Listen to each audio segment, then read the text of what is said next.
9th में bio में इंसानी इर्तिका के बारे में पढ़ा था। चार्ल्स डार्विन का कहना है कि इंसान चिंपैंजी से इंसान बना है। लेकिन हम सब तो हज़रत आदम अलैहिस्सलाम की औलाद है ना। बेड़ा गर्क हो इस मसालियत पसंदी का। हमारी आवाम बंदर बनने पर तुली हुई है, और इसलिए ताकि हम आने वाली जनरेशन को ये पढ़ा सकें कि हम इंसान से बंदर बने हैं।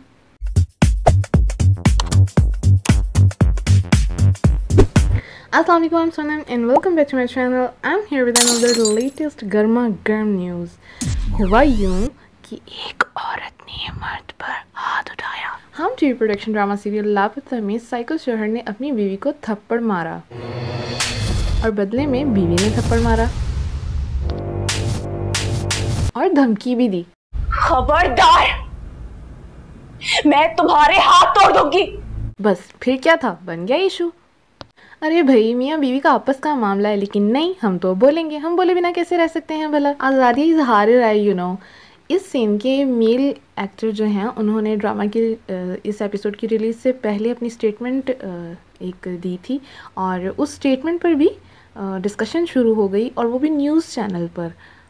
वाओ, खबरदार, मैं तुम्हारे हाथ तोड़ दूंगी। अब ये वायलेंस बेसिकली दिखाई, लेकिन वायलेंस भाई, जब सदियों से औरतों को थप्पड़ मुक्के लातें पड़ती दिखाई जाती थी, तब ये वायलेंस वाले बाजे किधर थे।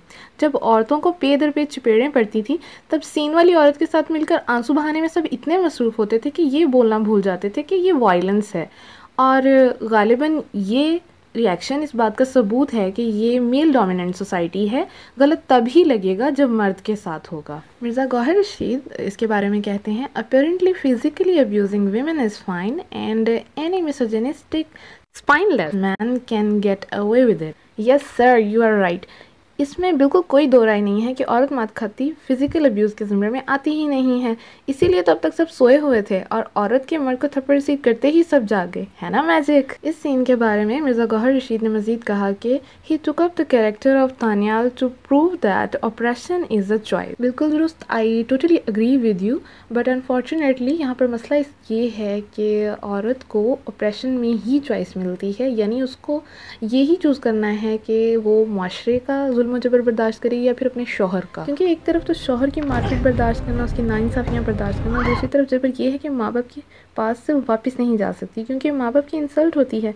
कई लड़कियाँ आकर रहकर वापस चली जाती हैं, माँ बाप की बेइज्जती देखकर सह नहीं पाती हैं, और फिर ये एक बहुत बड़ी गलती साबित होती है, क्योंकि इससे शौहर को शय मिल जाती है कि ये इसका मेरे बगैर गुजारा नहीं है, या फिर इसके पास कोई और चारा नहीं है। फिर तलाक नहीं ले सकती, क्योंकि इतने सारे टेस्ट पास करने के बाद तो वह मुश्किल रुखसत हुई होती हैं, और तलाक का धब्बा लगवा कर तो बेहया, बदतमीज़, बदलिहाज और पता नहीं क्या क्या सर्टिफिकेट्स फ्री में मिल जाते हैं। बच्चों की खातिर सह जाना और इस जुल्म और ज़्यादती को चूज़ कर लेना सब माएँ भी जानती हैं जिनके साथ ऐसा होता है, और वो औलादें भी जिन्होंने अपने माओं को बापों से मार खाते हुए देखा होता है। जहाँ शौहर जाबिर साबित होता है, वहाँ माशरा भी, माहौल भी और तरबियत भी सब जाबिर साबित होते हैं।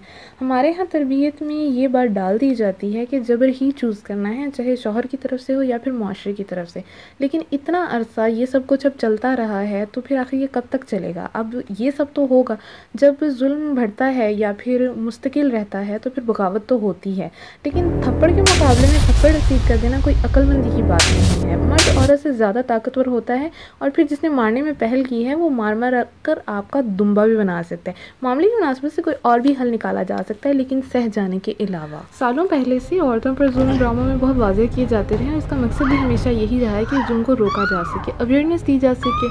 और इस पर अब काफ़ी हद तक फ़र्क भी वाज़ेह तौर पर देखा जा सकता है, क्योंकि अब जहेज़ के नाम पर औरतों को जलाया नहीं जाता। बहुत कम ऐसे वाक़या देखने में आते हैं, और इसमें एजुकेशन का बहुत बड़ा अमल दखल है। अलबत्ता तलाक वगैरह के रुझान में इजाफा हुआ है। मीडिया जहाँ मनफी असरात रखता है, वहाँ इस मीडिया के तवस्सुत से मुस्बत मोटिवेशन भी मिलती रहती है। इस बात से इनकार करना नामुमकिन है। और जहाँ औरत के मर्द पर हाथ उठाए जाने का दिखाना है और इसकी बात है, तो ये भी सच है कि ये नामुमकिन नहीं है। सभी कुछ हो रहा है, औरतें भी मर्दों पर हाथ उठा रही हैं। लेकिन ड्रामा में एक पसंदीदा एक्ट्रेस का थप्पड़ मारना और विलन कैरेक्टर का थप्पड़ खा लेना नेगेटिव इम्पैक्ट रखता है। इसमें मोटिवेशनल फैक्टर किसी आम अदाकारा की निस्बत बहुत ज़्यादा है। क्रिस्टियानो रोनाल्डो का पेप्सी का सीन तो सबको याद होगा, और कैसे एक छोटी सी हरकत ने अरबों का नुकसान कंपनी को दिया। तो इसके असरात ख़तरनाक सूरत में देखे जा सकेंगे जब ये ड्रामों में मामूल बन जाएगा, और बाद में आवाम इसको कॉपी करेगी, और सूरत हाल कुछ यूँ होगी। Just imagine.